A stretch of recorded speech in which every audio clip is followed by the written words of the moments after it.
Доказен материјал од 1000 страници и 60 страници писмен одговор државата денеска на денот кога истекува крајниот рок ќе испрати во Страсбур за случајот со помилувањата на поранешниот председател Ѓорѓе Иванов. Не се открива какви точно докази содржи материјалот. Навистина интензивно се работеше на подготовка на овој одговор со сериозен стручен правен тим и домашни и странски експерти кои што мислам дека го извлекува максимумот и јас можам да кажам дека со мирна совест го проследуваме одговорот денеска во Страсбург.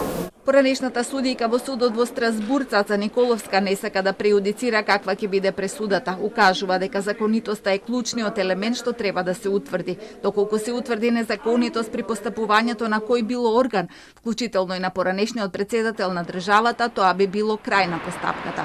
Се работи за одговор на 9 апликации на 10 поранешни функционери кои од Меѓународниот суд во Страсбург побараа да паднат судските предмети во кои се или допрва ќе бидат осудени, повикувајќи се на аболицијата на експредседателот Ѓорѓе Иванов во 2016 година. Се работи за Никола Груевски, Сашо Мијалков, Гордана Јанкуловска, Милејана Киевски, Кирил Божиновски, Киро Тодоровски, Тони Трајковски, Едмон Темелко, Владимир Талевски и Тони Јакимовски.